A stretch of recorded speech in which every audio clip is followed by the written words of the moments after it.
Welcome to the deep dive.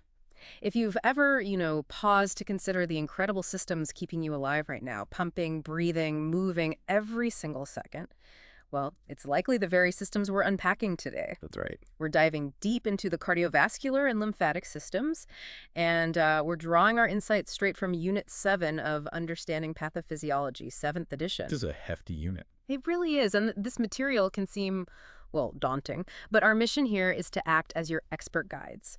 We want to cut through the jargon, find those essential nuggets of knowledge, and really connect the dots for you. Make it accessible. Exactly. Think of it as your shortcut to truly understanding what makes your heart beat, your blood flow, and, importantly, what happens when those vital processes go sideways. We'll start with how these systems are supposed to work, then explore the major ways they can malfunction, and finally, look at the unique challenges children face. Okay, let's unpack this. What's fascinating here is just how fundamental these systems are and interconnected. Their intricate balance doesn't just support life. It is life, essentially. Right. And when that balance is disrupted, well, that leads to a vast array of the most common and impactful diseases we see. We're talking about the incredible engineering of your heart as a pump. The miles and miles of blood vessels acting as this extensive dynamic network, and then the lymphatic system's absolutely crucial roles in fluid balance and, immunity. Often overlooked, the lymphatics. Very often. We'll show you how the structure directly informs function, and how even seemingly minor disruptions can lead to pretty significant changes across the whole unit. Okay, so let's jump right into the blueprint. Part 1, the foundations, structure, and function. We're starting with the circulatory system. That ultimate network of pumps, pipes, and purpose. What's its core job?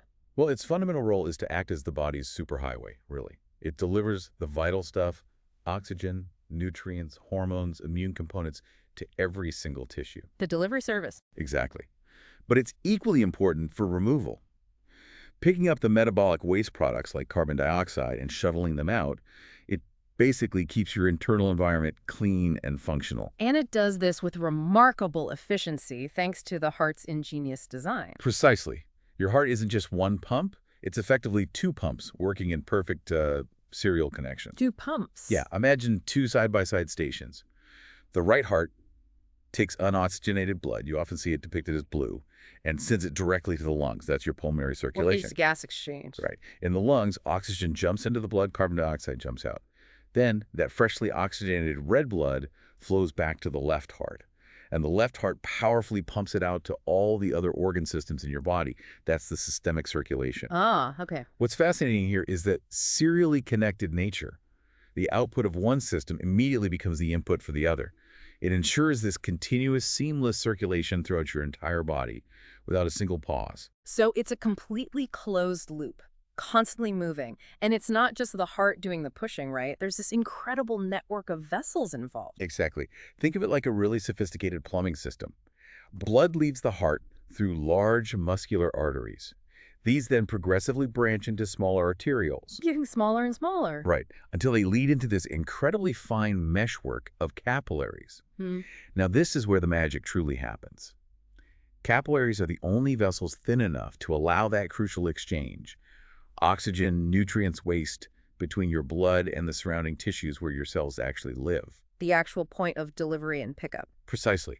After this exchange, the blood collects into tiny venules, which then merge into larger, more compliant veins that carry it back to the heart. And we absolutely cannot overstate the importance of the endothelium. That inner lining. Yes, that single, delicate inner lining of all your blood vessels. Its health is absolutely essential. It's not just passive. It's an active tissue, almost like its own organ. It signals for repairs, manages immune responses, influences clotting. So when it malfunctions, endothelial dysfunction, that's often one of the very earliest signs of many vascular diseases. That's a powerful insight, that thin lining being such a key player. Okay, let's focus on the heart itself now, that precision pump. You said about the size of a fist. Roughly, yeah. Yeah. About 200, 350 grams, sitting protected in your chest, angled slightly. And its structures are just brilliantly organized by function.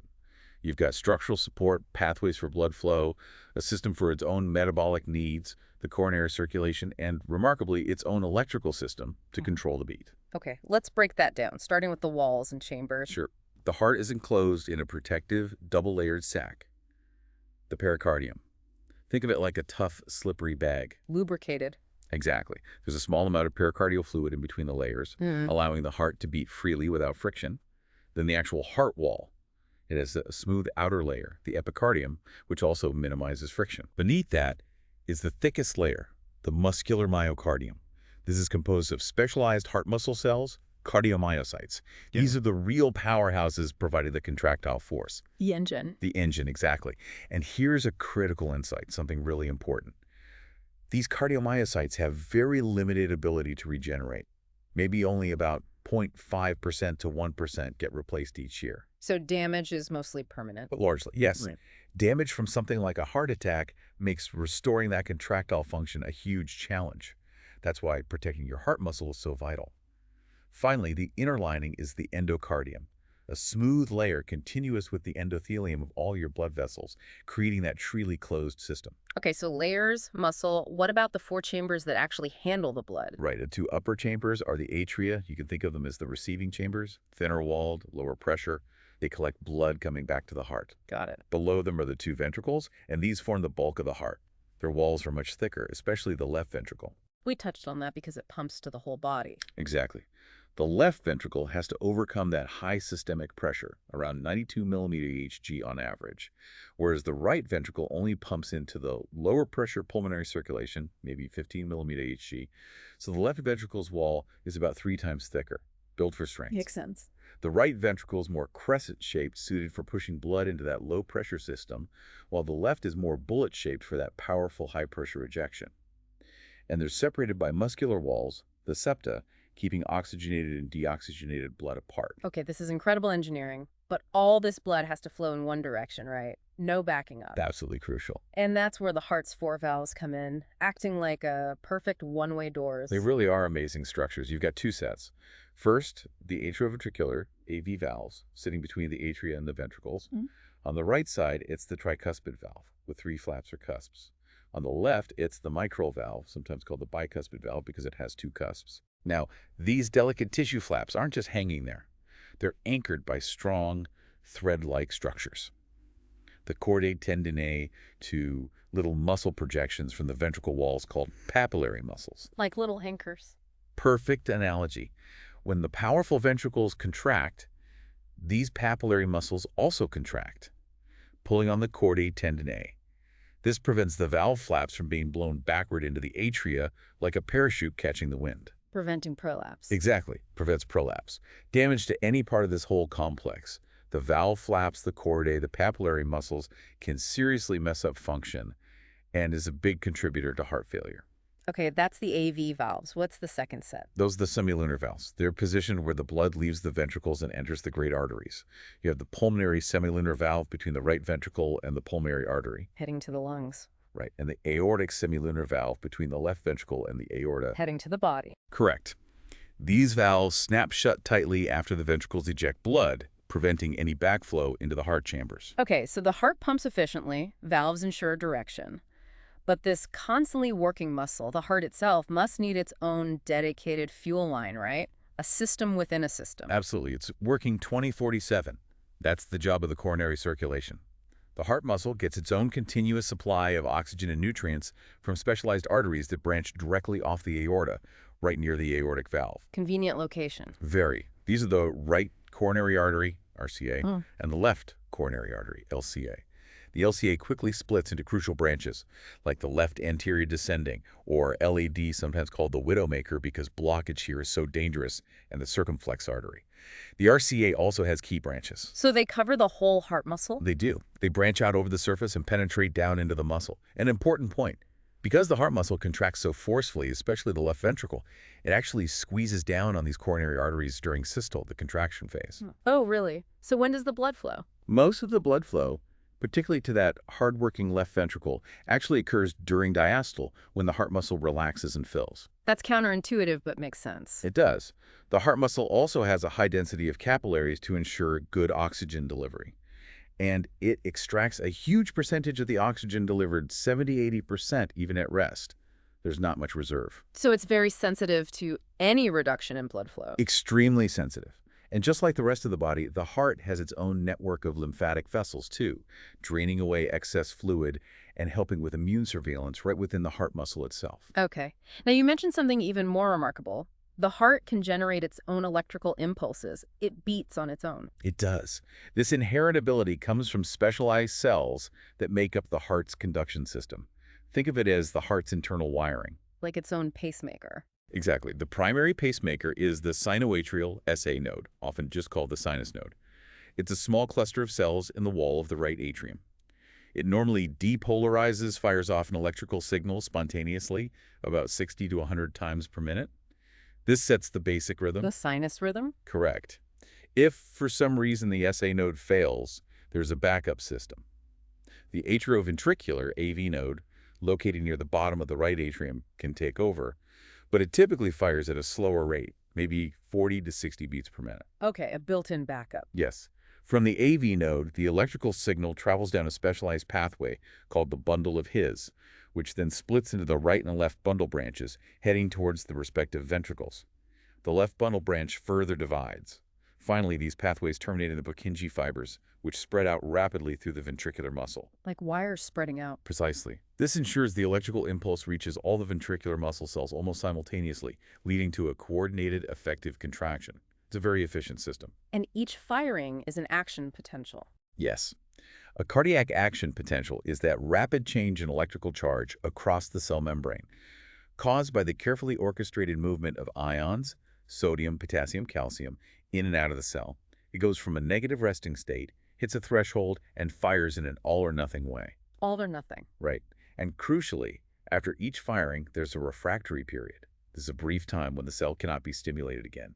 It's absolutely essential because it ensures the heart muscle relaxes and has time to fill with blood before the next beat. Problems with refractory periods can lead to dangerous rhythm disturbances or dysrhythmias. Okay, so an ECG, the electrocardiogram, is basically mapping all this electrical activity. Exactly. It's a recording of the sum of all those action potentials happening across the heart. It gives us that critical visual snapshot. When you look at a standard ECG tracing, you see distinct waves and intervals. The P wave represents the electrical activation or depolarization of the atria. The upper chamber is contracting. Electrically? Yes. Then the PR interval shows the time it takes for the signal to travel from the atria down to the ventricles. The big spike, the QRS complex, is the electrical depolarization of the ventricles, the main pumping chambers contracting. The big squeeze. That's the electrical signal for it, yes. The ST interval is when the entire ventricular muscle is depolarized. And finally, the T waves represents ventricular repolarization, the electrical resetting of the ventricles, getting ready for the next cycle. So variations in those shapes and timings tell you if something's wrong. Precisely. It's an incredibly valuable diagnostic tool. And this ability of the SA and AV nodes to generate impulses spontaneously is called automaticity. The regularity of this generation is rhythmicity. While the heart sets its own basic pace, it's constantly influenced by the autonomic nervous system, ANS. Speeding up, slowing down. Right. Sympathetic stimulation, your fight or flight response, increases the heart rate, speeds up conduction, and strengthens the contraction force. Parasympathetic stimulation, mainly via the vagus nerve, releases acetylcholine, which slows the heart rate and conduction. At rest, parasympathetic tone usually dominates. It's a constant balancing act. Now, let's shrink down again right into the engine room, the myocardial cells, the cardiomyocytes. What makes them unique? They're very distinct from, say, skeletal muscle cells. Yeah. Cardiomyocytes are shorter, branched, usually have only one nucleus, and critically, they connect end-to-end at specialized junctions called intercalated discs. Okay, what's special about those discs? They contain structures called gap junctions. These are like tiny tunnels or pores that directly connect the cytoplasm of adjacent cells. This allows electrical impulses, those action potentials, to pass directly and very rapidly from cell to cell. Like an express lane for the signal. Exactly. It ensures that all the heart muscle cells contract in a coordinated way, almost as a single unit, which is vital for effective pumping. Changes in these intercalated discs can actually increase the risk of arrhythmias. What about inside the cell? The contractile machinery. Inside each cardiomyocyte, the fundamental unit of contraction is the sarcomere. If you could visualize it, it looks like repeating bands. It's made up primarily of thick filaments, which are myosin. Like little golf clubs. That's a good way to picture them, with heads or cross bridges sticking out. And thin filaments, which are mainly actin, looking sort of like strings of beads. These filaments are arranged in an overlapping pattern. The sliding filament idea. Precisely. Muscle contraction happens when those myosin heads bind to the actin filaments and pull them towards the center of the sarcomere. This causes the whole sarcomere unit to shorten, and when millions of sarcomeres shorten together, the whole muscle contracts. This is often called the cross-bridge theory. And what triggers those cross bridges to form? That's excitation-contraction coupling, and the key player is calcium. When the electrical action potential arrives at the cell membrane, it triggers the release of calcium ions, both from outside the cell and from internal storage sacs. This calcium then binds to a protein complex on the actin filaments called troponin tropomyosin. Unlocking the binding sites. Essentially, yes. Calcium binding causes a shift in this complex, uncovering the sites on actin where the myosin heads can attach. Then the cross-bridge cycling attach, pull, detach, reattach begins, fueled by energy from ATP. And relaxation is just as important. Absolutely vital. For the muscle to relax, that calcium has to be actively pumped back into storage or out of the cell. As calcium levels drop, it detaches from troponin, the binding sites on actin get covered up again, and the cross bridges can no longer form. The muscle relaxes. Impaired relaxation is a major factor in some types of heart failure. And all this requires constant energy. Constant and massive amounts of ATP. Cardiomyocytes are packed with mitochondria, the cell's power plants, to generate ATP primarily from fatty acids and glucose. As we mentioned, the heart extracts most of the oxygen delivered, so any increase in energy demand must be met by increasing coronary blood flow. If flow is inadequate, like in coronary artery disease, the heart shifts to less efficient anaerobic metabolism, which can't sustain function long-term. Okay, so all that intricate cellular dance ultimately boils down to how much blood the heart actually pumps out per minute, the cardiac output. What determines that number? Excellent question. Cardiac output, usually symbolized as CO, is the product of heart rate times stroke volume, the amount of blood pumped per beat. And stroke volume itself is determined by a complex interplay of three main factors. Okay, let's break this down. First is preload. Think of preload as the amount of stretch on the ventricular muscle fibers just before they contract. It's determined by the volume of blood filling the ventricle at the end of diastole, relaxation. The filling pressure or volume? Exactly. And there's a fundamental principle here called the Frank-Starling law of the heart. Within limits, the more you stretch the muscle fibers, higher preload, the stronger the subsequent contraction and the greater the stroke volume. Like stretching a rubber band before letting it snap. More stretch, more forceful snap. Up to a point. If you overstretch the heart muscle, like in chronic volume overload, the contraction actually becomes weaker. So there's an optimal range for preload. Okay, preload is the stretch before contraction. What's next? Second is afterload. This is the resistance or pressure the ventricle must overcome to eject blood out into the aorta or pulmonary artery. Think of it as the load the heart has to push against. Like the pressure in the pipes it's tumping into. Precisely. High blood pressure, for example, means high systemic vascular resistance, which increases the afterload on the left ventricle, making it work harder. Got it. Preload, afterload. What's a third factor for stroke volume? The third is myocardial contractility. This is the inherent strength and velocity of the heart muscle's contraction, independent of preload and afterload. It's about how forcefully the heart can squeeze for any given stretch. Intrinsic strength. Intrinsic strength, yes. It's influenced by factors like the availability of calcium ions and stimulation from the sympathetic nervous system. Certain drugs can also increase or decrease contractility. Okay, so stroke volume depends on preload, afterload, and contractility. And cardiac output is that stroke volume times the heart rate. Exactly. And heart rate is primarily determined by that SA node activity we talked about, but it's constantly modulated by the central nervous system, the autonomic nervous system, reflexes, hormones. It's very dynamic. And critically, these factors, preload, afterload, contractility, heart rate, they're all interconnected, right? Deeply interdependent. A change in one often affects the others. For instance, increased afterload can eventually decrease stroke volume and contractility. This interplay is crucial, and when it goes wrong, it's often the pathway to heart failure. And the body has those rapid feedback loops to try and keep things balanced. Yes, the baroreceptor reflex is key. Those stretch receptors in the aorta and carotid arteries constantly monitor blood pressure. If pressure rises, they signal the brain to decrease heart rate and cause vasodilation to lower BP. If pressure falls, they trigger an increase in heart rate and vasoconstriction. And the chemoreceptors. The arterial chemoreceptors sense blood oxygen, carbon dioxide, and pH levels. If oxygen drops or CO2 rises, they stimulate an increase in breathing, heart rate, and blood pressure to try and correct the imbalance. Hormones are also major players in regulating cardiac output and blood pressure. Like adrenaline. Exactly. Epinephrine, adrenaline, and norepinephrine increase heart rate and contractility. The renin-angiotensin-aldosterone system, RAAS, is hugely important. Angiotensin II is a potent vasoconstrictor, and aldosterone causes sodium and water retention, both increasing blood pressure. Vasopressin, or ADH, also retains water. So those tend to raise pressure. Are there hormones that lower it? Yes, the natriuretic peptides like ANP and BNP. They're released by the heart itself in response to increased pressure or volume.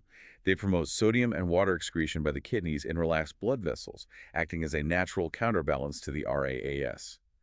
High BNP levels are actually a key blood marker used to diagnose and monitor heart failure. A really complex system of checks and balances. Now let's broaden the view again to the systemic circulation, that vast network delivering blood to the whole body. Right, we're talking about the arteries, arterioles, capillaries, venules, and veins throughout your body. Their structure is adapted for their function. Blood vessel walls generally have 3 layers. The tunicas. Yes, the innermost tunica intima, lined by that crucial endothelium. The middle tunica media, containing smooth muscle and elastic fibers. This layer is key for constriction and dilation. And the outer tunica externa, or adventitia, which provides support and contains nerves and tiny vessels. And arteries and veins differ significantly. They do. Arteries, carrying blood away from the heart under higher pressure, have thicker, more muscular and elastic walls. The large elastic arteries near the heart, like the aorta, stretch and recoil with each heartbeat, helping to smooth out blood flow and maintain pressure. Further out, muscular arteries have more smooth muscle, allowing them to actively contract or relax to control blood distribution to specific areas. Directing the traffic. Exactly. Then you have the capillaries, the exchange vessels. They're essentially just a single layer of endothelial cells and a basement membrane. Their walls are incredibly thin, sometimes with tiny pores or fenestrations, perfectly designed for rapid exchange of substances between blood and tissues. Their total surface area is enormous, over 600 square meters, if you laid them all out. Wow. And the veins? Veins carry blood back to the heart. They operate under much lower pressure, so their walls are thinner and less muscular than arteries, but they have a larger diameter. This makes them very compliant. They can stretch easily to hold a large volume of blood, acting as a major blood reservoir. Holding about 2/3 of the blood? Roughly, yes. And many veins, especially in the limbs, have valves inside folds of the tunica intima that prevent blood from flowing backward due to gravity. Plus, the contraction of skeletal muscles around the deep veins, the muscle pump, helps squeeze blood upward, which is really important for venous return from the legs. Okay, structures make sense. What about the actual dynamics of blood flow through this system? Flow depends primarily on the pressure difference driving it and the resistance opposing it.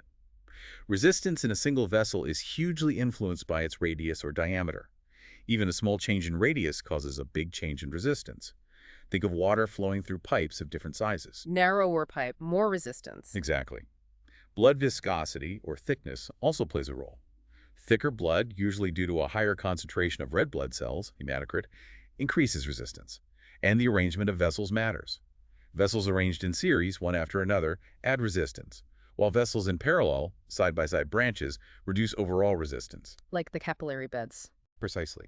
The vast number of capillaries arranged in parallel means that even though each individual capillary is tiny and have high resistance, the total resistance across the entire capillary network is relatively low. This also slows down blood flow velocity in the capillaries, which is ideal for giving time for that crucial exchange. Makes sense. What about smooth versus choppy flow? Normally, blood flows smoothly in concentric layers, fastest in the center, that's laminar flow. But if flow is obstructed, like by an atherosclerotic plaque or if vessels turn sharply, the flow can become chaotic and swirling, that's turbulent flow.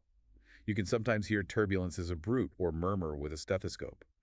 Turbulent flow increases resistance and can contribute to further vessel damage. And vessel stretchiness or compliance? Vascular compliance is how much a vessel's volume increases for a given increase in pressure.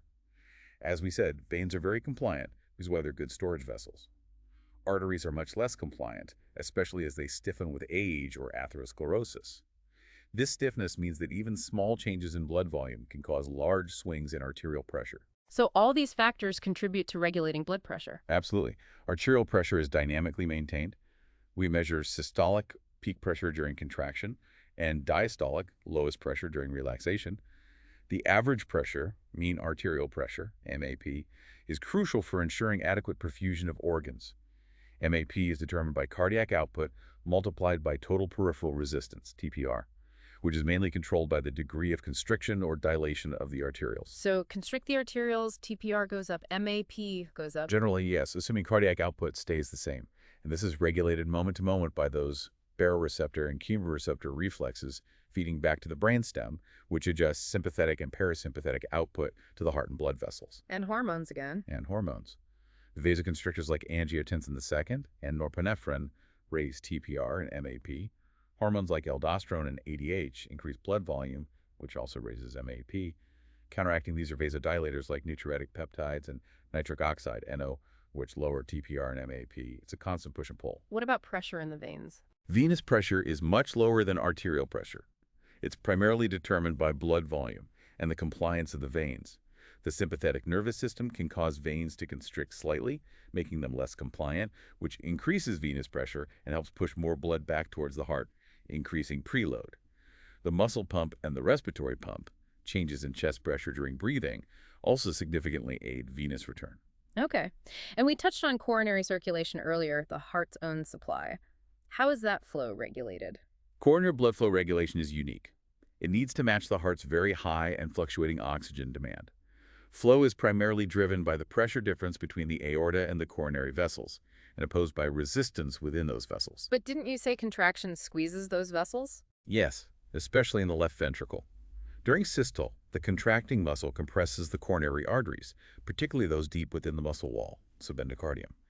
This means most of the blood flow to the left ventricle actually occurs during diastole, when the muscle relaxes. The heart muscle also contains myoglobin, which stores a small amount of oxygen for use during systole. Clever adaptation. It is. And the coronary vessels have remarkable autoregulation. They can adjust their own diameter to maintain relatively constant blood flow despite changes in aortic pressure or the compression during systole. Local metabolic factors released by the heart muscle itself are the main drivers of this autoregulation.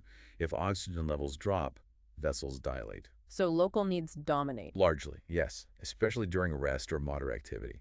During intense exercise, sympathetic nervous system input also plays a role, generally causing vasodilation in smaller coronary arteries to maximize flow, while potentially constricting larger ones slightly to help direct flow to the neediest areas.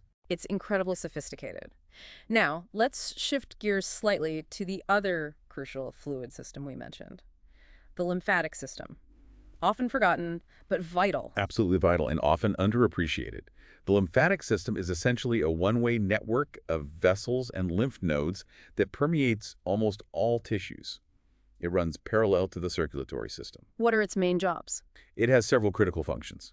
First, fluid balance. It collects excess fluid, about 3 liters a day, that inevitably leaks out of blood capillaries into the interstitial space and returns it back to the bloodstream. Without this, we'd swell up significantly. Like edema. Exactly. Second, immune function. Lymph fluid picks up pathogens, foreign materials, and immune cells from the tissues. As the lymph flows through the lymph nodes, which are packed with lymphocytes and macrophages, these threats can be filtered out and an immune response mounted. The nodes act as surveillance outposts. Strategic placement. Very strategic. And third, it plays a role in transporting certain substances, particularly absorbed fats from the digestive system, as well as hormones and cytokines. You said it's a one-way system, no central pump like the heart. Correct. It's a low-pressure, pumpless system. Lymph fluid, called lymph, which is mostly water with some proteins and immune cells, enters tiny lymphatic capillaries. These merge into larger lymphatic vessels that contain one-way valves, similar to veins, preventing backflow. So how does the lymph move? It relies on external forces. The contraction of surrounding skeletal muscles, the pulsation of nearby arteries, and even rhythmic contractions of smooth muscle in the walls of the larger lymphatic vessels themselves. It's a much slower flow than blood circulation. And where does it all end up? The lymph eventually collects into 2 large ducts. The right lymphatic duct, which drains the right arm and right side of the head and chest, and the much larger thoracic duct, which drains the rest of the body. Both of these ducts empty directly into the large subclavian veins near the heart, returning the fluid and its contents to the bloodstream. Connecting the dots there. Exactly. It completes the fluid circuit. So what this all means is the entire cardiovascular and lymphatic system is this marvel of engineering a continuously interconnected, adaptable network essential for maintaining the body's internal balance and defending it against threats. Okay, now that we have a solid grasp on the intricate dance of healthy function, let's explore what happens when things go wrong. Part 2. When things go wrong, alterations of cardiovascular function. Here's where it gets really interesting. Right. Understanding pathophysiology here means recognizing how that delicate balance involving nerves, hormones, genetics, inflammation, metabolism gets disrupted, leading to disease. And that understanding, thankfully, leads to better prevention and treatment. So let's start with vascular disorders, problems in the pipes themselves. First, the veins. Okay, a very common issue is varicose veins. These are veins, usually in the legs, where blood has pooled, causing them to become visibly swollen, distended, and twisted. What causes that pooling? Often it's due to damage to the valves inside the veins, which are supposed to prevent backflow. Or it can result from gradual venous distension caused by gravity, think prolonged standing, or conditions that impede venous return, like pregnancy or obesity. Reduced action of that skeletal muscle pump also contributes. And if it gets bad? It can progress to chronic venous insufficiency, CVI. This is inadequate venous return over a long period. The sustained high pressure in the leg veins, venous hypertension, leads to poor circulation, tissue hypoxia, and inflammation. The skin can become discolored, thick, and eventually break down, forming venous stasis ulcers, which are notoriously difficult to heal and prone to infection. Sounds painful and debilitating. What about blood clots in veins? That's deep venous thrombosis, DVT, a blood clot or thrombus forming in a deep vein, most often in the legs, often near a valve. Three key factors predispose someone to DVT, often called Virchow's triad, though the text doesn't explicitly name it here. Blood stasis, sluggish flow like during immobility, endothelial damage, injury to the vein lining, and hypercoagulability, an increased tendency for blood to clot. Why is DVT so dangerous? Because a piece of the clot can break off, travel through the bloodstream back to the heart, and then get pumped into the lungs, lodging in a pulmonary artery. This is a pulmonary embolism, PE, which can be fatal. DVTs themselves are often asymptomatic, making PE a silent threat. Treatment usually involves anticoagulants, blood thinners. Is there a similar issue with the big vein returning blood from the upper body? Yes, that's superior vena cava syndrome, SVCS. It's a progressive blockage of the superior vena cava, the large vein draining the head, neck, arms, and upper chest. This leads to venous distension and swelling in those areas. The most common cause is actually cancer, like lung cancer or lymphoma, pressing on or invading the vein. It can also be caused by clots forming around pacemaker wires or central lines. It's often considered an oncologic emergency. Okay, switching from veins to arteries now. A huge topic, hypertension, HTN, or high blood pressure. Yes, a massive public health issue. Hypertension is defined as a consistent, sustained elevation of systemic arterial blood pressure. The current guidelines generally define it as a systolic BP of 130 millimeter Hg or higher, or a diastolic BP of 80 millimeter Hg or higher. And it's common, especially as people get older. Very common, particularly in older adults and certain ethnic groups like African Americans. And as you mentioned earlier, it's often called the silent disease because it rarely causes symptoms in its early stages, while damage is quietly occurring. So what causes it? Is it usually one thing? In most cases, over 90% are primary or essential hypertension. This means we can't pinpoint one single specific cause. It's understood to be a complex result of interactions between genetic predisposition to cancer run in families and various environmental and lifestyle factors. Like diet and weight. Absolutely. Diet high in salt, obesity, lack of exercise are major contributors. But underlying physiological factors are also at play. These include subtle defects in how the kidneys handle sodium, problems with insulin sensitivity, overactivity of the sympathetic nervous system, SNS, and overactivity of that crucial hormone system, the renin-angiotensin-aldosterone system, RAAS. Okay, let's unpack those mechanisms. How does an overactive SNS contribute? Increased SNS activity directly increases heart rate and causes systemic vasoconstriction, narrowing blood vessels. Both actions raise blood pressure. The SNS also contributes indirectly by promoting sodium retention by the kidneys, contributing to vascular remodeling, structural changes in vessel walls, promoting insulin resistance, and increasing renin release, which further activates the RAAS. It's a multi-pronged effect. And the RAAS itself? Overactivity of the RAAS is a major driver. Angiotensin II is a powerful vasoconstrictor, directly increasing resistance. Aldosterone causes the kidneys to retain salt and water, increasing blood volume. Both contribute to raising blood pressure. What's fascinating here is that high levels of angiotensin II and aldosterone aren't just about pressure. They also contribute directly to endothelial dysfunction, inflammation, insulin resistance, platelet aggregation, and that harmful vascular remodeling, which can permanently increase resistance and promote atherosclerosis. So targeting the RAAS with drugs makes sense. Exactly.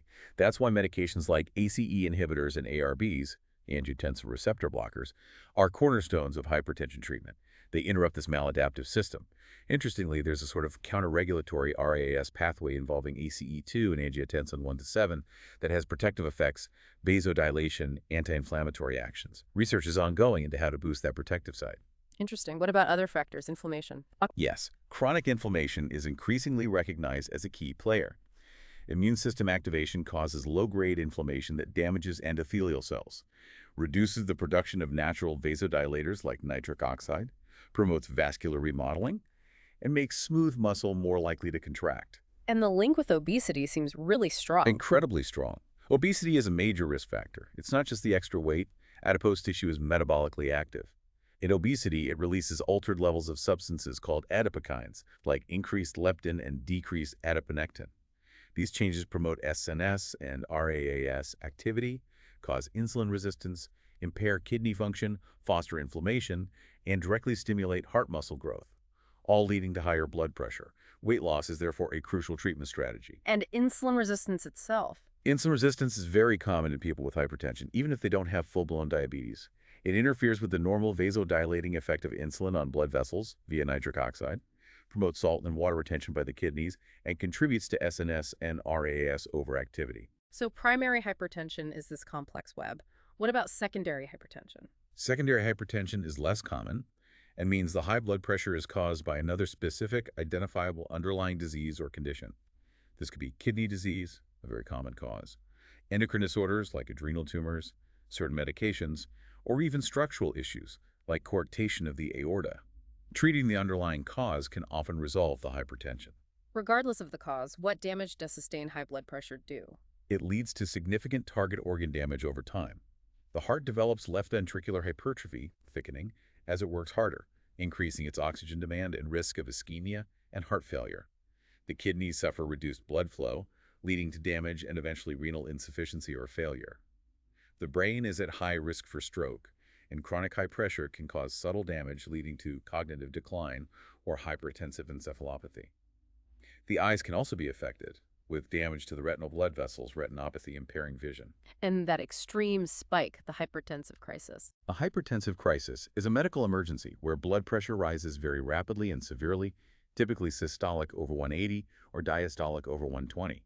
This can cause acute, severe target organ damage like cerebral edema, brain swelling, heart failure, kidney failure, or stroke. It requires immediate treatment to lower the pressure safely. Okay, shifting from high pressure to low pressure, that dizziness when standing up, orthostatic hypotension. Right. Orthostatic or postural hypotension, OH, is a significant drop in blood pressure that occurs upon standing up. Normally when you stand, gravity pulls blood towards your legs, and your body quickly compensates by constricting blood vessels and slightly increasing heart rate to maintain pressure to your brain. In OH, this compensatory reflex is inadequate. So blood pools in the legs. Exactly. Blood pools, less blood returns to the heart, cardiac output drops temporarily, and blood pressure falls. This causes symptoms like dizziness, lightheadedness, blurred vision, or even fainting. Syncope. It's common in the elderly, people on certain medications like antihypertensives, those who are dehydrated, or after prolonged bed rest. Okay, now let's talk about weak spots in vessel walls, aneurysms. An aneurysm is a localized dilation or outtouching of a blood vessel wall, or even a chamber of the heart. Think of it like a bulge in a weakened garden hose. Where do they usually occur?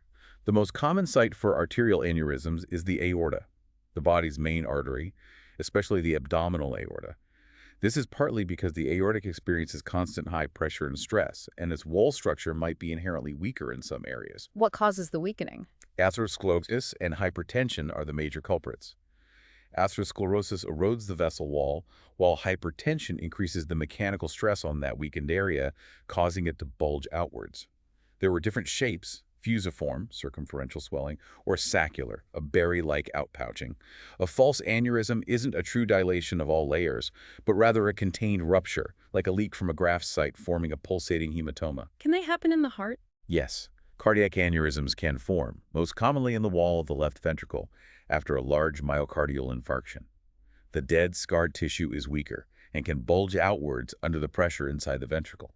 What are the symptoms? Are they obvious? Often, aneurysms are asymptomatic until they become very large or catastrophically rupture. Symptoms, if they occur, depend on the location. A thoracic aortic aneurysm might cause difficulty swallowing or breathing if it presses on nearby structures. A cerebral aneurysm might cause signs of increased intracranial pressure or stroke.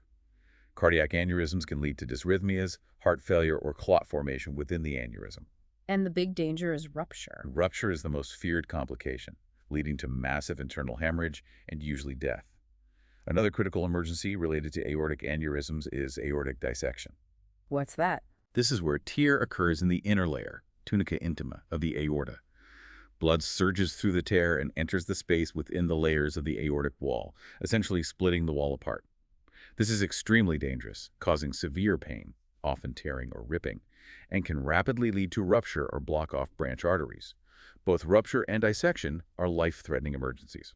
Okay, back to clots. We talked about DVT in veins. What about thrombus formation in arteries? Arterial thrombi typically form when conditions promote activation of the clotting cascade or cause blood flow to become stagnant or turbulent.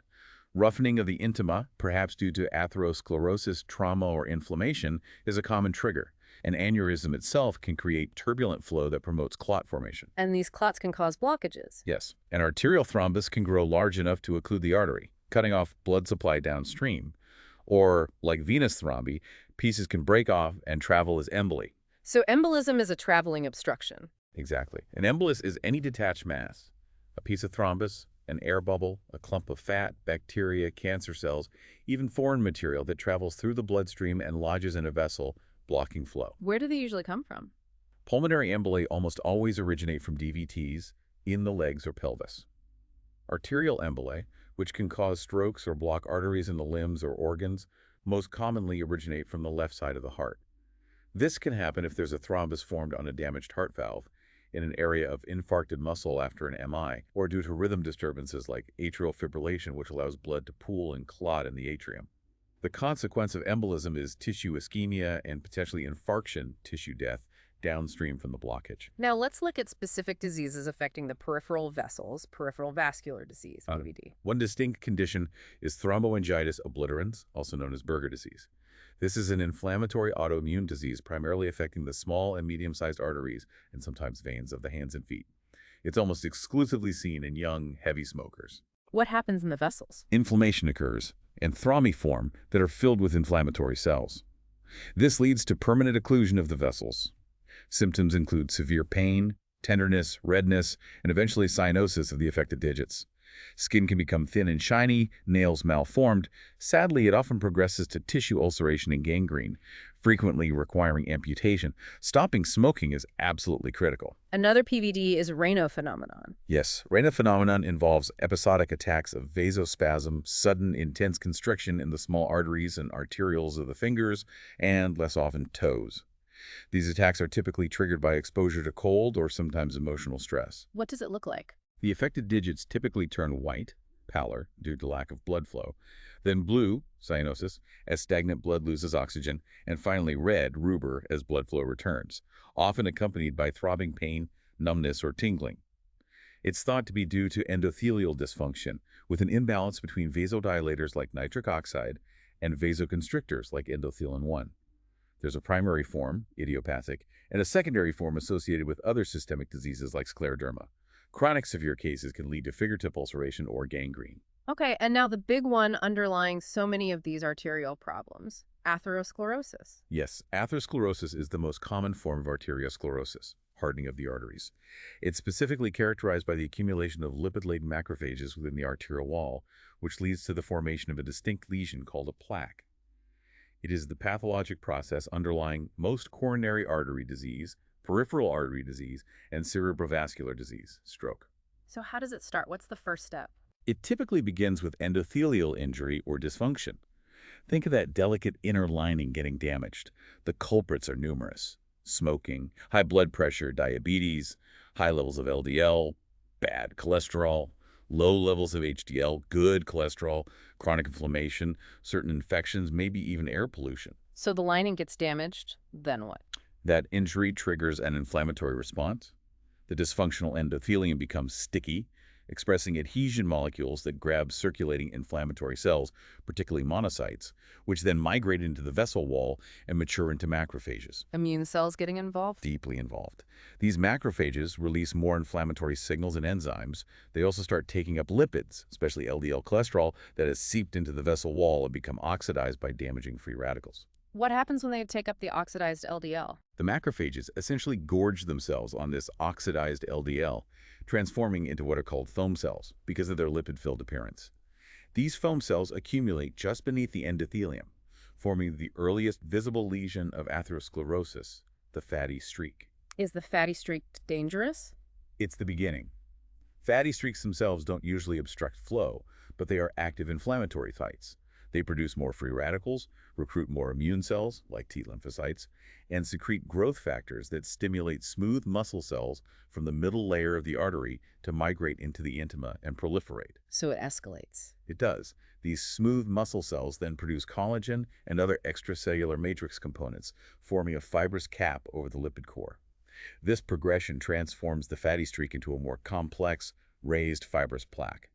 This plaque can grow, gradually narrowing the artery lumen and restricting blood flow. But the real danger is when the plaque ruptures. That's the most critical event. Plaques, especially those with thin fibrous caps and large lipid cores, so-called vulnerable plaques, can become unstable and rupture. When the plaque ruptures, the thrombogenic, clot-promoting material inside is exposed to the bloodstream, triggering rapid formation of a thrombus, blood clot, on the plaque surface. This thrombus can quickly and completely occlude the artery, leading to acute events like myocardial infarction or stroke. So the clinical symptoms depend on where these plaques form and whether they rupture. Exactly.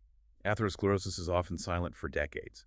Symptoms only appear when the plaque significantly narrows the artery, causing ischemia, often during exertion, or when it ruptures and causes acute occlusion, leading to infarction. If it's in the coronary arteries, you get angina or MI.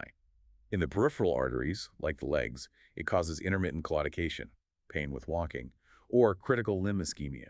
In the carotid or cerebral arteries, it leads to transient ischemic attacks, TIAs, or stroke. Okay, let's zoom in specifically now on the heart's own supply.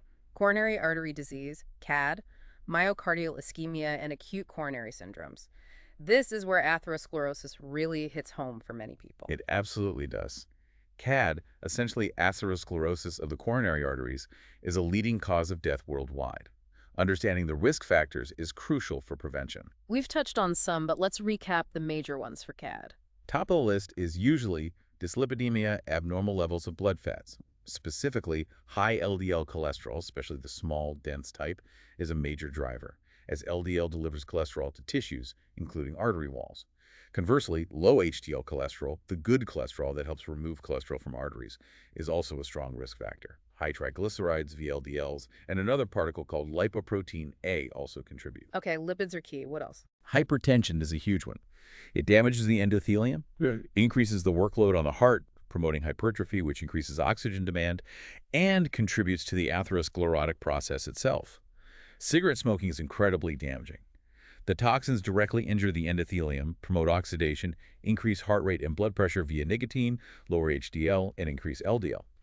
The good news is risk drops significantly after quitting. Diabetes mellitus is a major potent risk factor. High blood sugar damages blood vessels, promotes inflammation, alters lipid profiles, increases thrombosis risk. Good glycemic control is vital, but often doesn't eliminate the excess risk entirely. Lifestyle factors, definitely. Obesity, particularly abdominal obesity and a sedentary lifestyle, are independent risk factors. Obesity is linked to inflammation, insulin resistance, hypertension, dyslipidemia, and adverse changes in adipokines. Regular physical activity and maintaining a healthy weight are hugely protective. Diet also matters. Diets high in saturated trans fats, salt, and refined carbohydrates are detrimental. Conversely, diets like the Mediterranean diet, rich in fruits, vegetables, olive oil, nuts, fish, are associated with significantly lower cardiovascular risk. Are there other, maybe less obvious risk factors? Yes, several non-traditional risk factors are gaining attention. Markers of inflammation, like high-sensitivity C-reactive protein, hsCRP, can indicate underlying plaque inflammation and predict risk. Cardiac troponin I, DNI, while primarily used to diagnose acute MI, can also predict future risk even at low levels. Altered levels of adipokines from fat tissue are linked to risk. Chronic kidney disease, CKD, significantly increases CAD risk. Emerging factors include air pollution, certain medications like NSAIDs, which can increase ischemic events, and even the composition of your gut microbiome. The microbiome, really? Yes, there's growing evidence linking differences in gut bacteria to CAD risk. Certain bacteria can produce metabolites like TMAO from dietary components like choline and carnitine found in red meat that appear to promote atherosclerosis and thrombosis. It's a fascinating area of research. Okay, so with all these risk factors potentially leading to narrowed coronary arteries, what happens when the heart muscle itself doesn't get enough oxygen? That's myocardial ischemia. Correct. Ischemia occurs when coronary blood flow, or the oxygen content of the blood, is insufficient to meet the metabolic demands of the myocardial cells. How quickly do the cells react? Very quickly. Within about 10 seconds of severe occlusion, the heart muscle cells in the affected area become ischemic. Their pumping function falters almost immediately. They're deprived of glucose needed for efficient aerobic metabolism, so they switch to anaerobic metabolism. Which produces lactic acid. Exactly. Lactic acid accumulates, causing pain, angina, and further impairing function. Contractility diminishes, reducing cardiac output.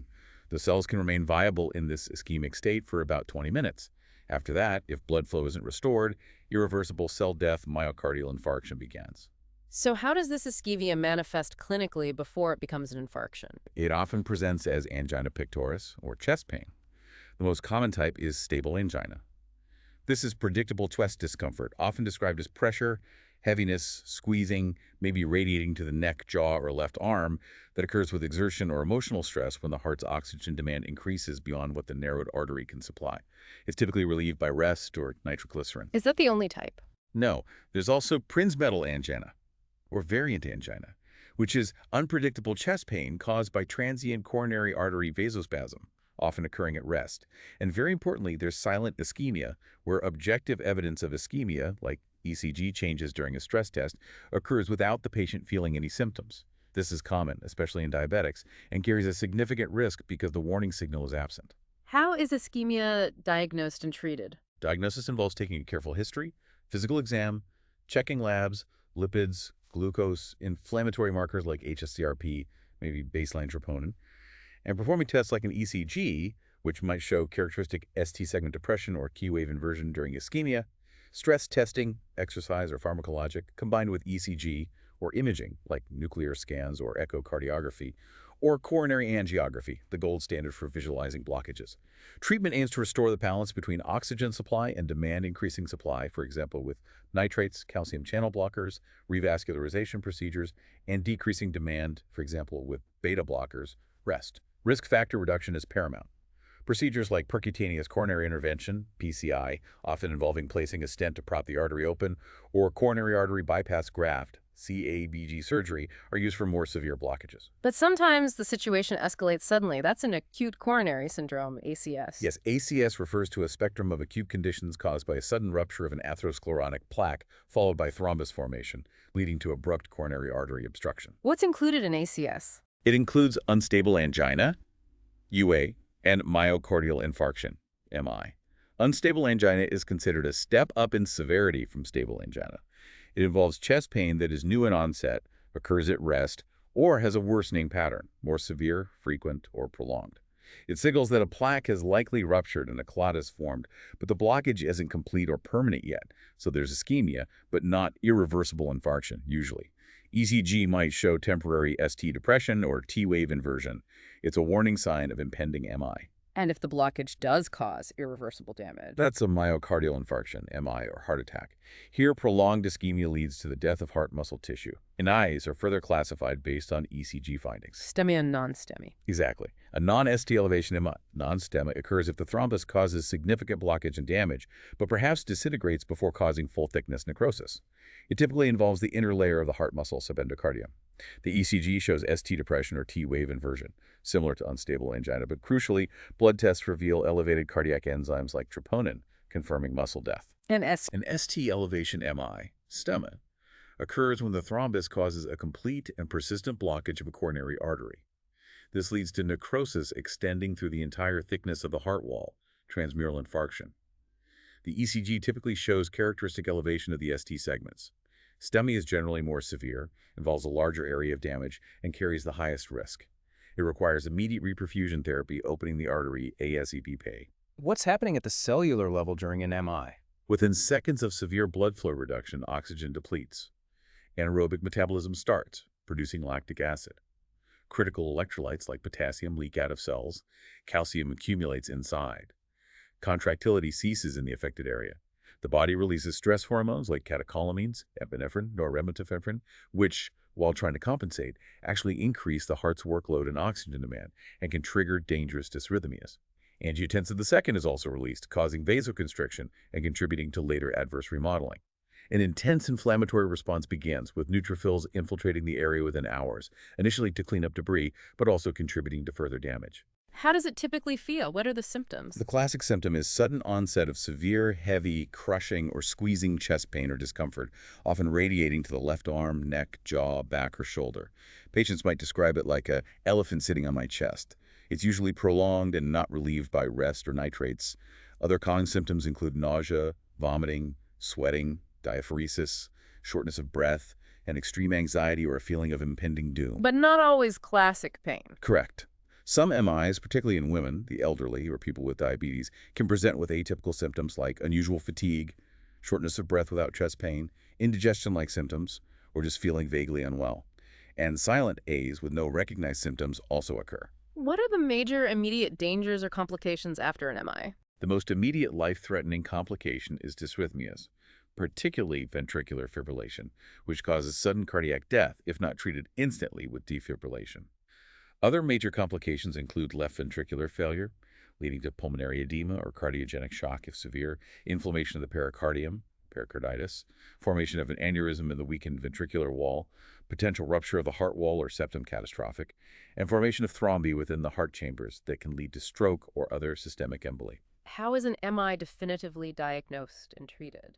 Diagnosis relies on the combination of clinical presentation, symptoms, characteristic ECG changes, ST elevation or depression, T-wave inversion, development of Q waves over time, and serial measurement of cardiac biomarkers in the blood.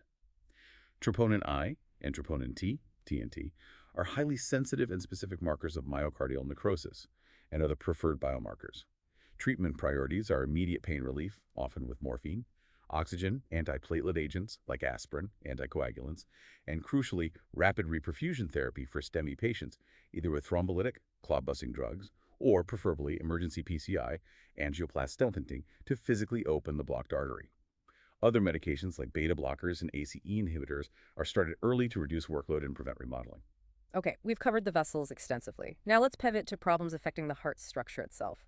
The sac, the muscle, the lining, the valves, these are the heart wall disorders, starting with the pericardium, that outer sac. Right. Diseases of the pericardium often occur as a result of other underlying issues like infection, injury, autoimmune disorders, or cancer. Acute pericarditis is inflammation of the pericardial layers. What does that feel like? It typically causes sudden, sharp, severe chest pain, often felt behind the sternum. A key feature is that the pain often worsens with deep breathing or lying flat, and might be relieved by sitting up and leaning forward. It can radiate to the back or neck. Patients might also have a fever, rapid heart rate, and sometimes a characteristic scratching sound heard with a stethoscope, a pericardial friction rub.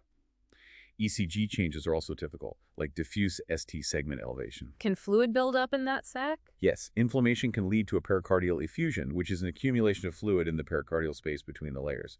This fluid can be clear, serous, pus-like, purulent, or bloody. Is that dangerous? It depends on how much fluid accumulates and how quickly.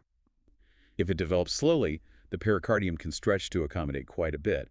But if fluid builds up rapidly, even a relatively small amount, like 5,100 milliliters, can compress the heart chambers, preventing them from filling properly. This is cardiac tamponade. Compressing the heart. That sounds serious. It's a life-threatening emergency. The pressure outside the heart equals or exceeds the pressure inside during diastole, so blood can't enter the heart easily. This causes blood to back up in the veins, jugular venous distension, edema, while cardiac output plummets, leading to circulatory collapse if not treated. How do you recognize tamponade?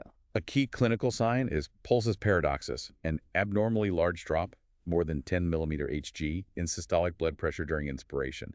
Other signs include muffled heart sounds, low blood pressure, and rapid, weak pulse. Treatment involves urgently draining the fluid, usually with a needle, pericardiocentesis. What about chronic pericardial problems? Chronic inflammation can lead to constrictive pericarditis. Here, the pericardium becomes thickened, scarred, and sometimes calcified, forming a rigid shell around the heart. Like tamponade, this restricts diastolic filling and reduces cardiac output, but it develops gradually over time. Symptoms are often related to exercise intolerance, fatigue, and signs of systemic venous congestion. Treatment might involve surgery to remove the constricted pericardium, pericardiectomy. Okay, moving from the sac to the muscle itself. What does this all mean when we talk about disorders of the myocardium, the cardiomyopathies? Cardiomyopathies are a diverse group of diseases that primarily affect the heart muscle, the myocardium.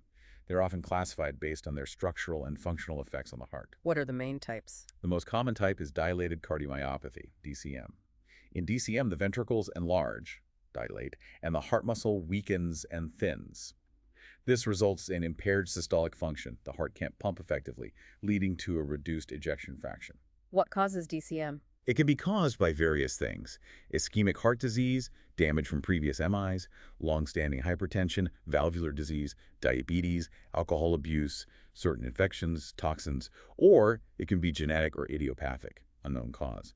Symptoms are typically those of heart failure, shortness of breath, fatigue, swelling. Okay, dilated and weak. What's another major type? Hypertrophic cardiomyopathy, HCM. This is characterized by thickening hypertrophy of the heart muscle, particularly the septum between the ventricles, often in an asymmetrical pattern. Unlike DCM, the pumping function, systolic function, might be normal or even hyperdynamic, but the thickened, stiff muscle impairs diastolic function. The heart can't relax and fill properly. And it can block outflow. Yes, in many cases, the thickened septum bulges into the outflow tract of the left ventricle, obstructing blood flow out to the aorta, especially during exertion. HCM is often inherited and is a leading cause of sudden cardiac death in young athletes. Scary. Any other types? There's also restrictive cardiomyopathy, which is less common. Here, the ventricular walls become stiff and rigid, but not necessarily thickened, again severely impairing diastolic filling. It can be caused by diseases that infiltrate the heart muscle, like amyloidosis or sarcoidosis. Okay, now let's look at the inner lining, the endocardium, and specifically problems with the heart valves, valvular dysfunction. Right, the heart valves are composed of endocardial tissue, so endocardial disorders often manifest as valve problems. These can be present at birth, congenital, but are more often acquired in adults due to processes like inflammation, rheumatic fever, infection, ischemia, degeneration, wear and tear with age, or trauma. How do valve problems generally fall? Two main categories. Yes, broadly speaking, you have valvular stenosis and valvular regurgitation. Stenosis means narrowed. Exactly. In stenosis, the valve orifice, the opening, is constricted and narrowed. This obstructs the forward flow of blood through the valve. To push blood through that narrowed opening, the heart chamber before the valve has to generate much higher pressure, leading to increased workload and eventually hypertrophy, thickening of that chamber's muscle. Which valves are most commonly affected? In adults, the left-sided valves, the aortic valve and the mitral valve, are most frequently affected by acquired disease. Aortic stenosis, AS, is probably the most common valvular abnormality overall. What happens in AS? The aortic valve leaflets become stiff, calcified, and fail to open fully during systole. This creates a major obstruction to blood flow leaving the left ventricle. The LV has to work incredibly hard to pump blood into the aorta, leading to significant left ventricular hypertrophy. What are the symptoms? The classic triad of symptoms for severe AS is angina, chest pain due to the hypertrophied muscle needing more oxygen, syncope, fainting, often on exertion, due to inability to increase cardiac output, and dyspnea, shortness of breath, due to eventual heart failure. Once these symptoms appear, the prognosis without valve replacement is generally poor. The characteristic harsh systolic murmur is usually heard. What about the mitral valve? Stenosis there. Mitral stenosis, MS, impairs blood flow from the left atrium into the left ventricle during diastole. The most common cause used to be, and still is in many parts of the world, rheumatic heart disease. Scarring fuses the valve leaflets and shortens the chordae tendineae. So blood backs up in the left atrium. Precisely. The left atrium can't empty properly, so pressure builds up inside it. This causes the left atrium to dilate and hypertrophy. This high pressure also gets transmitted backward into the pulmonary circulation, leading to pulmonary congestion and eventually pulmonary hypertension and right heart failure. The dilated, sluggish left atrium is also prone to forming blood clots and developing atrial fibrillation. A characteristic low-pitched, rumbling diastolic murmur might be heard. Okay, that's stenosis narrowed valves. What's the other category? The other is valvular regurgitation, also called insufficiency or incompetence. Here, the valve leaflets fail to close completely, allowing blood to leak backward through the valve when it should be closed. Leaky valves. Leaky valves, exactly. This backward flow means the heart has to pump that leaked blood again in the next cycle, in addition to the normal incoming volume. This creates a volume overload on the chambers involved, both the one receiving the backflow and the one pumping it. Over time, this leads to chamber dilation and hypertrophy to handle the extra volume. Eventually, the overworked muscle can fail. Examples of regurgitation. Aortic regurgitation, AR, occurs when the aortic valve doesn't close properly during diastole, allowing blood pumped into the aorta to leak back into the left ventricle. This volume overload causes the LV to dilate and hypertrophy significantly.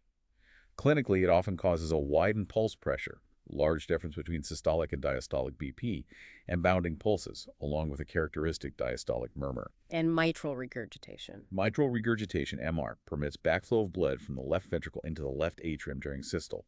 Causes include mitral valve prolapse, rheumatic heart disease, damage from an MI affecting papillary muscles, or degeneration. The volume overload affects both the left atrium and left ventricle, leading to dilation and hypertrophy, increased risk of atrial fibrillation, and eventually heart failure. A characteristic systolic murmur is usually heard. You mentioned mitral valve prolapse, MVP, as a cause. What is that exactly? MVP is actually the most common valve disorder overall. It's where one or both mitral valve leaflets billow or prolapse backward into the left atrium during systole. In many cases, it's mild and causes no significant leakage or symptoms.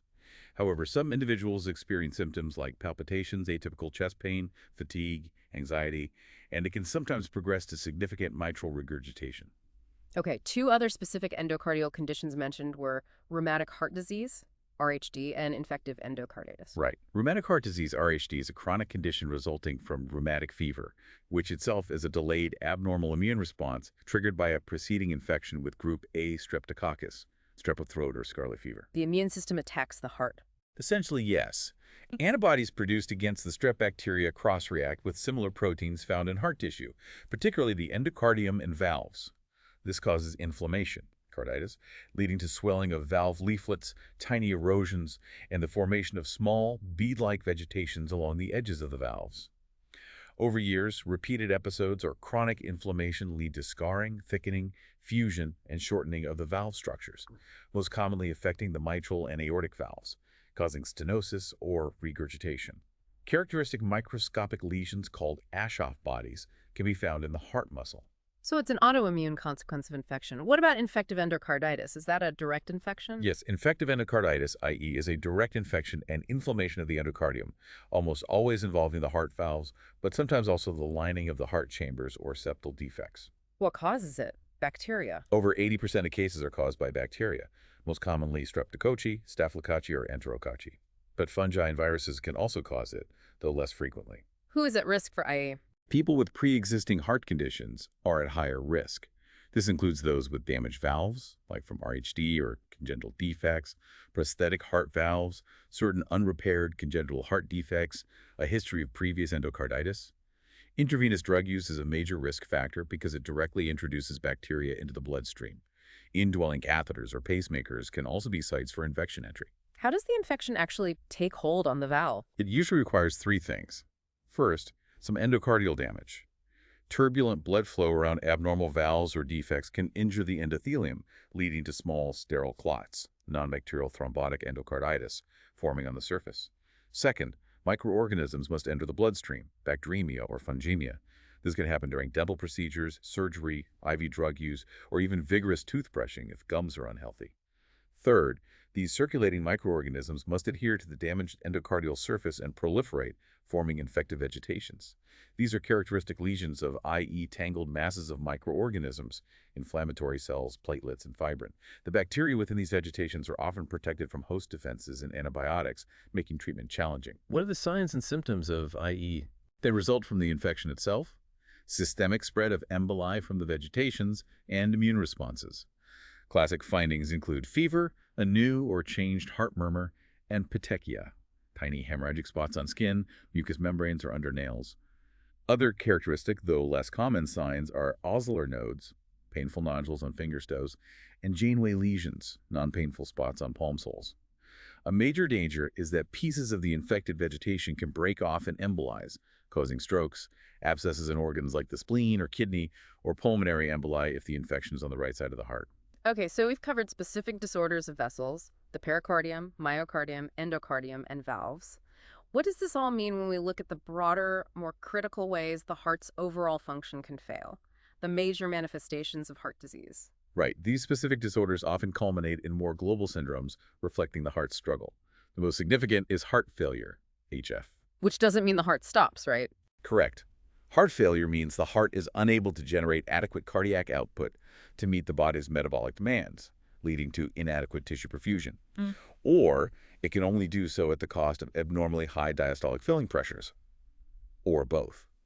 It's a clinical syndrome, not a single disease, and it's a major cause of morbidity and mortality, especially in older adults. What typically leads to heart failure? The most common underlying causes are ischemic heart disease, coronary artery disease, previous MIs, and hypertension. But valvular disease, cardiomyopathies, infections, toxins, diabetes, kidney failure, and even genetic factors can all lead to HF. It's often talked about as left-sided versus right-sided. Yes, that's a common way to categorize it, although often both sides are eventually affected. Left heart failure is the most common form, and within left heart failure we now distinguish between two main types based on the ejection fraction, EF, the percentage of blood pumped out of the left ventricle with each beat. Okay, what are the two types? First, heart failure with reduced ejection fraction, HFrEF, historically called systolic heart failure. Here, the EF is significantly reduced, typically below 40%. The fundamental problem is impaired contractility. The heart muscle is weak and can't squeeze effectively. What causes that weak squeeze? Most commonly, damage from a myocardial infarction, but also conditions like dilated cardiomyopathy or myocarditis. And what happens physiologically in HFrEF?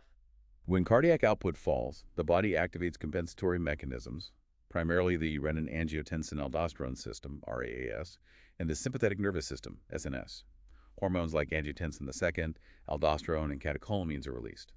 While initially helpful in maintaining blood pressure, these neurohormones are ultimately detrimental. They cause salt and water retention, increasing preload, vasoconstriction, increasing afterload, and directly contribute to harmful ventricular remodeling. What exactly is ventricular remodeling? It's a process where the size, shape, structure, and function of the ventricle change in response to injury or chronic stress.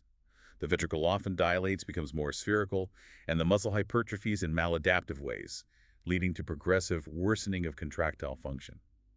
It's a key target for HF therapies. So the compensatory mechanisms actually make things worse long term. Exactly.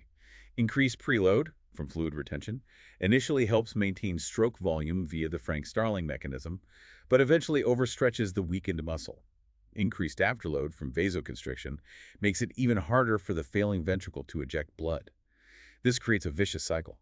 Falling output triggers compensation, which increases preload and afterload, which further stresses the heart and reduces output, leading to more compensation and progressive decline. What are the main symptoms of HFrEF? They primarily relate to two consequences: pulmonary vascular congestion, because blood backs up from the failing left ventricle into the lungs, and inadequate systemic perfusion. So patients experience dyspnea, shortness of breath, especially on exertion or when lying flat, orthopnea, coughing, sometimes with frothy sputum, fatigue, weakness, reduced exercise tolerance, and sometimes confusion or decreased urine output. Physical exam might reveal crackles in the lungs, elevated jugular venous pressure, peripheral edema if right heart failure develops, and perhaps an S3 heart sound, a gallop rhythm. Diagnosis is confirmed by symptoms, signs, and echocardiography showing reduced EF and often ventricular dilation. Elevated BNP levels are also very indicative. Okay, it's HFrEF, reduced ejection fraction. What's the other type of left heart failure? The other is heart failure with preserved ejection fraction, HFpEF, previously called diastolic heart failure. Here, the ejection fraction is normal or near normal, usually 50%. The problem isn't primarily weak contraction, but rather impaired diastolic relaxation and increased ventricular stiffness. So the heart can't relax and fill properly. Exactly. The ventricle is non-compliant. This means that even a normal volume of blood entering the ventricle during diastole causes an abnormally high rise in pressure, LVEDP, left ventricular and diastolic pressure. This high filling pressure gets transmitted back to the left atrium and then the pulmonary circulation, causing pulmonary congestion and symptoms very similar to HFrEF, like dyspnea, exertion, and fatigue. It's often associated with hypertension, diabetes, obesity, and aging. Diagnosis can be more challenging, but relies on symptoms of HF, a normal EF, and evidence of diastolic dysfunction on echocardiography, like Doppler measurements of filling patterns. An S4 heart sound associated with atrial contraction into a stiff ventricle might be heard. Okay, that covers left heart failure. What about right heart failure? Right heart failure is the inability of the right ventricle to provide adequate blood flow into the pulmonary circulation at a normal pressure. What causes it? The most common cause is actually severe left heart failure. When the left heart fails, pressure backs up through the lungs, creating pulmonary hypertension, which makes the right ventricle work much harder against increased resistance. Eventually, the RV fails under this strain. Another major cause is chronic lung disease, like COPD, cystic fibrosis, or severe sleep apnea that leads to hypoxic pulmonary vasoconstriction and pulmonary hypertension. This is called cor pulmonale. Less commonly, RV infarction, cardiomyopathies affecting the right side, or pulmonic valve disease can cause isolated right heart failure. And what are the symptoms of right heart failure? Since the right ventricle fails to pump blood effectively to the lungs, blood backs up before it in the systemic venous circulation. So the primary manifestations are signs of systemic venous congestion, jugular venous distension, JVD, in the neck, hepatosplenomegaly, enlargement of the liver and spleen due to congestion, and peripheral edema, swelling in the legs, ankles, and potentially abdomen ascites. One more type mentioned was high output failure. That sounds odd. It is a bit counterintuitive. In high output failure, the heart itself might be functioning normally or even pumping more blood than usual, high cardiac output, but it still cannot meet the body's extraordinarily high metabolic demands for oxygen and nutrients. So the body's needs are just too high. Exactly. The heart is working overtime, but it's not enough. Common causes include severe anemia, where the blood's oxygen carrying capacity is drastically reduced, septicemia, where widespread infection causes vasodilation and increased metabolic rate, hyperthyroidism, which dramatically speeds up metabolism, or certain nutritional deficiencies like beriberi, thiamine deficiency, impairing myocardial metabolism. Okay, another major manifestation of heart disease isn't about pump failure per se, but about electrical problems, dysrhythmias or arrhythmias, the heart's rhythm going haywire. Right. Dysrhythmias are disturbances of the heart rhythm. They can range from very common and benign occurrences like occasional skip beats, premature contractions, or brief, rapid heartbeats, to serious, sustained disturbances that severely impair the heart's pumping ability and can lead to heart failure, stroke, or sudden death. What causes them? Where do they originate? They can arise from two basic mechanisms, either problems with impulse formation, the generation of the electrical signal, or problems with impulse conduction, how the signal travels through the heart. Problems with formation, like the pacemaker acting up. Exactly. The SA node might fire too slowly, sinus bradycardia, or too quickly, sinus tachycardia. Or impulses might arise abnormally from other sites in the atria, atrial flutter, atrial fibrillation, premature atrial contractions, PICs, or ventricles, premature ventricular contractions, PVCs, ventricular tachycardia, ventricular fibrillation. And problems with conduction, like roadblocks. Precisely. The signal might be delayed or completely blocked as it travels from the atria to the ventricles through the AV node. These are atrioventricular AV blocks, classified as first, second, or third degree, depending on severity. Wow. Or the signal might be blocked in one of the bundle branch blocks, causing the ventricles to contract asynchronously. What are the consequences of these rhythm disturbances? It depends greatly on the type and severity. Some, like occasional PVCs, might cause no symptoms or just palpitations. Others, like rapid atrial fibrillation, can reduce cardiac output because ventricles don't have time to fill properly and significantly increase the risk of stroke due to clot formation in the fibrillating atria. Sustained ventricular tachycardia or ventricular fibrillation are life-threatening medical emergencies because they result in little or no effective cardiac output, leading to cardiac arrest. So the key takeaway is that dysrhythmias can impair hemodynamics, increase myocardial oxygen demand, and potentially lead to severe complications. Okay, now for the ultimate systemic failure. What does this all mean when the entire circulatory system fails to deliver adequate blood flow to tissues body-wide? The state of shock. Shock is a critical life-threatening condition defined as widespread impairment of cellular metabolism resulting from the cardiovascular system's failure to adequately perfuse the tissues. It's not just low blood pressure, although that's often present. It's fundamentally about cells not getting enough oxygen and fuel to function. So it's a cellular crisis. Exactly. That's the final common pathway in all types of shock. Impaired cellular metabolism. Cells are either not receiving enough oxygen or they're unable to use the oxygen delivered effectively, like in sepsis. What happens inside the cell when oxygen is lacking? Without sufficient oxygen, cells are forced to switch from efficient aerobic metabolism to much less efficient anaerobic metabolism to generate ATP, their energy currency. Anaerobic metabolism produces very little ATP and generates lactic acid as a byproduct. So energy runs out quickly? Very quickly, ATP stores are rapidly depleted. Without ATP, critical cellular machinery fails, like the sodium-potassium pump that maintains electrolyte balance across the cell membrane. Sodium accumulates inside the cell, water follows, causing the cell to swell, cellular edema. Membranes get damaged, lysosomes can rupture, releasing destructive enzymes. The cell begins to die. Nervous system cells and heart muscle cells are particularly vulnerable and affected early. And the lactic acid buildup? The accumulation of lactic acid causes metabolic acidosis, lowering blood pH. This acidic environment further disrupts enzyme function, halting cellular repair and division. It also impairs hemoglobin's ability to carry oxygen. It's a downward spiral. What about fuel, like glucose? Glucose delivery or uptake by cells is also often impaired in shock. The body releases stress hormones that cause hyperglycemia, but also insulin resistance, so cells can't easily use the glucose that's available. They resort to breaking down stored glycogen, then fats, and finally proteins for energy. This protein breakdown leads to muscle wasting, including heart muscle, loss of essential proteins like albumin, worsening edema, and accumulation of toxic nitrogenous wastes like ammonia and urea. It sounds like a complete systemic breakdown at the cellular level. It truly is. Once a critical number of cells in vital organs are damaged beyond repair, shock becomes irreversible, leading inevitably to multiple organ failure and death, even if circulation is eventually restored. Early recognition and intervention are absolutely critical. What are the clinical signs to look for? Does blood pressure always drop first? Not necessarily. The body has compensatory mechanisms that try to maintain blood pressure initially. So signs of decreased tissue perfusion often appear before significant hypotension.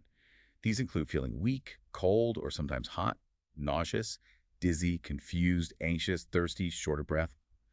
Objectively, you might see an increased heart rate, tachycardia, increased respiratory rate, cachipnea, poor capillary refill, cool, clammy skin in most types except early septic or neurogenic shock, decreased urine output, and an altered mental status. Low blood pressure, hypotension, is usually a later, more ominous sign that compensation is failing. Okay, let's quickly differentiate the main types of shock based on their cause. Sure. First, cardiogenic shock. This is pump failure. The heart itself is unable to generate adequate cardiac output despite sufficient intravascular volume. The most common cause is a massive myocardial infarction, but severe heart failure, life-threatening dysrhythmias, or valve rupture can also cause it.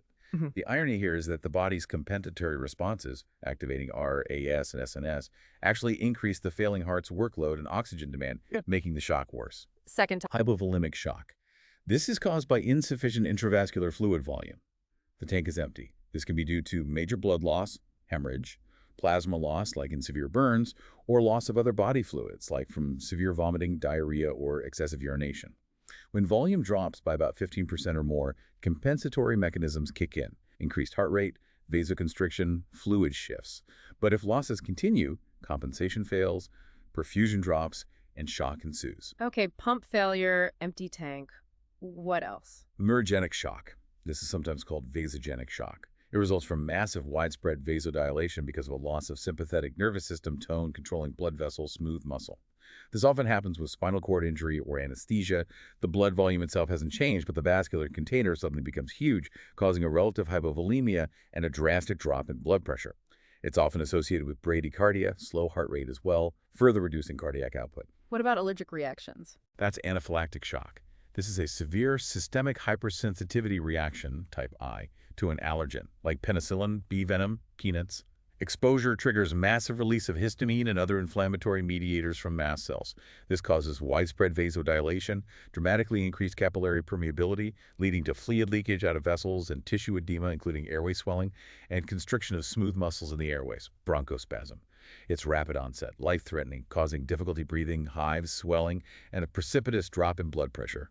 Requires immediate epinephrine. And finally, shock from infection. Septic shock. This begins with a severe infection, sepsis, that triggers an overwhelming systemic inflammatory response. Initially, inflammatory mediators often cause widespread vasodilation, the hyperdynamic or warm shock phase, leading to a compensatory increase in heart rate and cardiac output.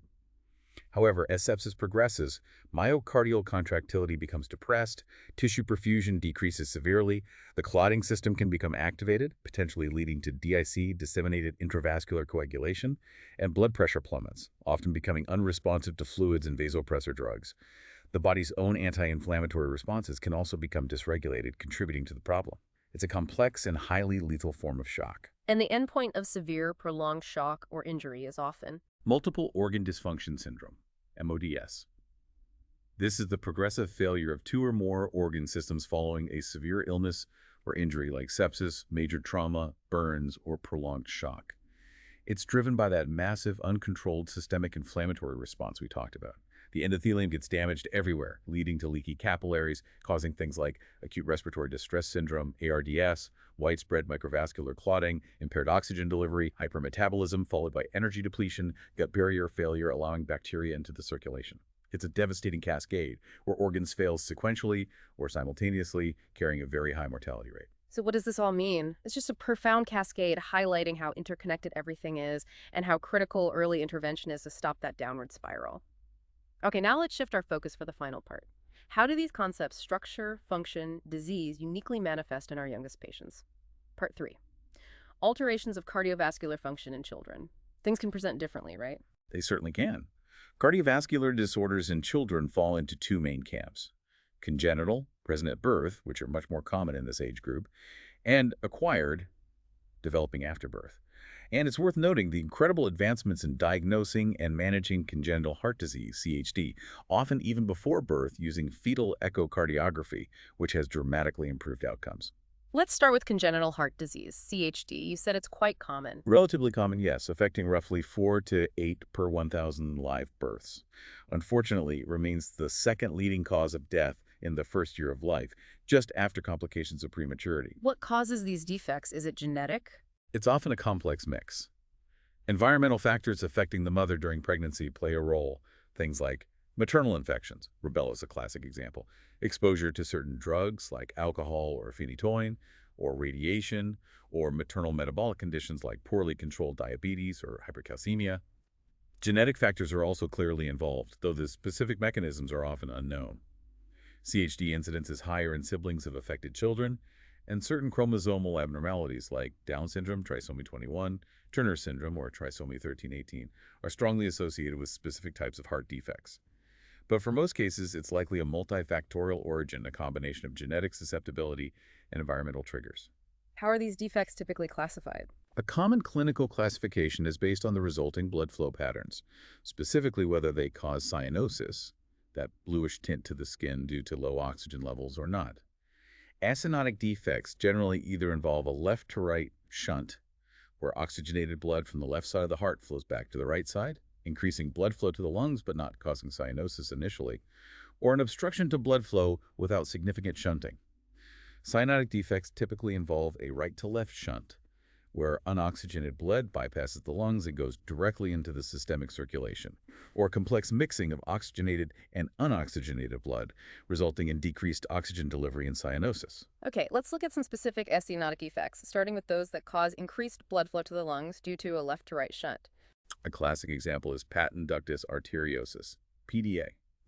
The ductus arteriosus is a blood vessel that's normal and necessary in the fetus, connecting the pulmonary artery to the aorta, allowing blood to bypass the fetal lungs.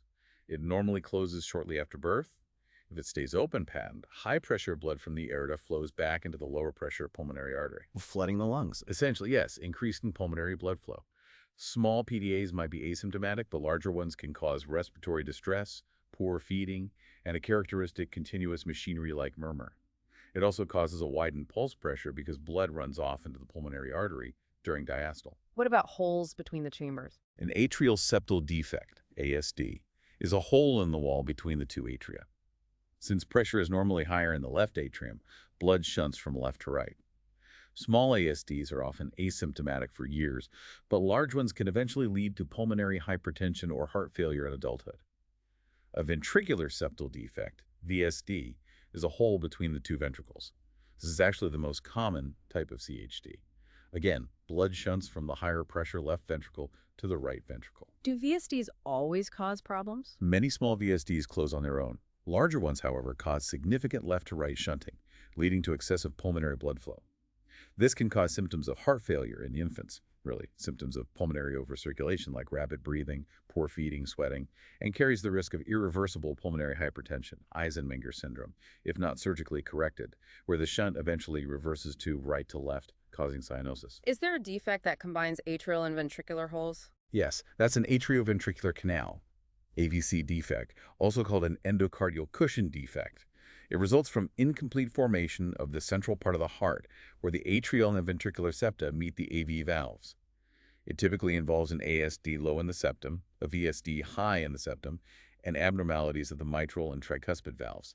It's particularly common in children with Down syndrome. The left-to-right shunting is often significant, leading to early heart failure symptoms. Okay, those increase flow to the lungs. What about acyanotic defects caused by obstruction? These involve a narrowing that blocks blood flow. Coarctation of the aorta, COA, is a prime example. It's a localized narrowing of the aorta, usually near where the ductus arteriosus inserts. What does that narrowing do? It obstructs blood flow out to the lower body. This results in high blood pressure in the vessels before the narrowing, head and arms, and low blood pressure and weak pulses in the vessels after the narrowing, legs and abdomen. Severe COA can cause critical illness in newborns with low cardiac output and acidosis. Milder cases might go undetected until childhood or adulthood, presenting as upper extremity hypertension. What about obstruction at the valves? Aortic stenosis, AS, in children involves narrowing of the aortic valve, obstructing flow from the left ventricle. It can be at the valve itself, valvular most common, just below it, subvalvular, just above it, supravalvular. Severe AS can cause chest pain, fainting, and requires careful management, sometimes restricting strenuous activity due to the risk of sudden death. Pulmonic stenosis, PS, is narrowing of the pulmonary valve, obstructing flow from the right ventricle to the pulmonary artery. Severe PS forces the right ventricle to work very hard, causing hypertrophy. Extreme PS, called pulmonary atresia, means the valve is completely fused and blood can't get to the lungs via that route at all. So severe PS would cause cyanosis. Newborns with severe PS or pulmonary atresia will be cyanotic because survival depends on blood shunting right to left through other openings, like an ASD or PFO, to reach the systemic circulation, and often requires a PDA to get any blood to the lungs. Okay, that leads us to the inherently cyanotic defects, those usually involving a right to left shunt, causing decreased pulmonary blood flow and blueness. The classic example here is tetralogy of Fallot, TOF. It's the most common cyanotic heart defect, accounting for 5–10% of all CHDs. As the name suggests, it involves 4 key features. Let's list them. Okay. 1, a large ventricular septal defect, VSD. 2, pulmonic stenosis, PS, obstructing flow out of the right ventricle. 3, an overriding aorta, where the aorta sits astride the VSD, receiving blood from both ventricles. And 4, right ventricular hypertrophy resulting from pumping against the PS. So the PS is key. Very key. The severity of the pulmonic stenosis determines how much blood can get to the lungs versus how much unoxygenated blood gets shunted right to left through the VSD into the overriding aorta and out to the body. More severe PS means more cyanosis. And those TET spells. Right. TET spells are sudden episodes of profound cyanosis and hypoxia, often triggered by crying or feeding when the right to left shunting acutely increases. They are medical emergencies. Interestingly, older children with uncorrected TOF might instinctively squat during exertion. Squatting increases systemic vascular resistance, which helps to decrease the right to left shunt and push more blood towards the lungs, temporarily relieving the cyanosis. Another cyanotic defect. Tricuspid atresia. Here, the tricuspid valve between the right atrium and right ventricle fails to develop at all. There's no direct path for blood from the RA to the RV. Survival depends on blood crossing from the RA to the LA through an ASD or PFO, mixing with oxygenated blood, then potentially going through a VSD to reach a usually underdeveloped RV and the pulmonary artery.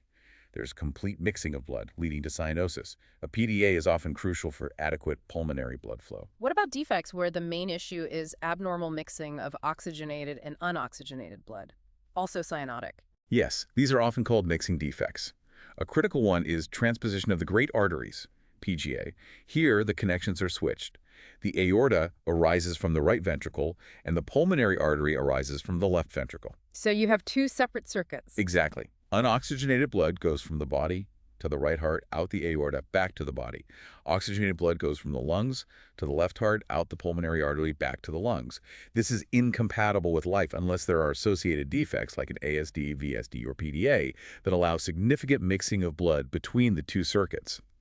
Newborns with TGA are often severely cyanotic immediately after birth. Other mixing defects. Total anomalous pulmonary venous connection, TAVC, is where the pulmonary veins carrying oxygenated blood from the lungs don't connect to the left atrium as they should.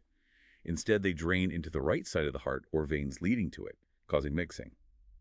Truncus arteriosus is failure of the single embryonic outflow tract to divide into the aorta and pulmonary artery, resulting in one large trunk vessel arising from the heart, usually overriding a VSD, again causing mixing.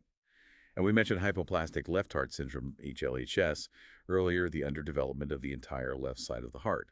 This results in the right ventricle having to pump blood both to the lungs and, via the PDA, to the body, leading to severe mixing and cyanosis.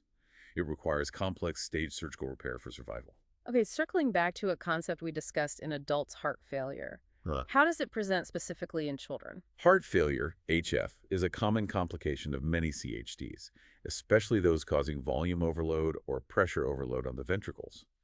It occurs when the heart just can't maintain sufficient cardiac output to meet the child's metabolic needs for growth and activity. Is it usually the same causes as in adults? Weak muscle. While cardiomyopathies can occur, the most common reason for HF symptoms in infants is actually pulmonary overcirculation due to large left-to-right shunts, like a big VSD or PDA. The heart muscle itself might be strong, but it's overwhelmed by the sheer volume of blood it has to pump to the lungs. This is often still termed congestive heart failure because the clinical manifestations, rapid breathing, sweating with feeding, poor weight gain, are similar. You mentioned poor weight gain. Is that a key sign? Yes. One of the most critical and unique clinical manifestations of HF or significant pulmonary overcirculation in infants and young children is failure to thrive, FTT. They typically have poor weight gain relative to their length and head circumference. This is because their metabolic rate is significantly increased due to the extra work of breathing and the heart pumping inefficiently, often exceeding their caloric intake, even if they seem to feed adequately.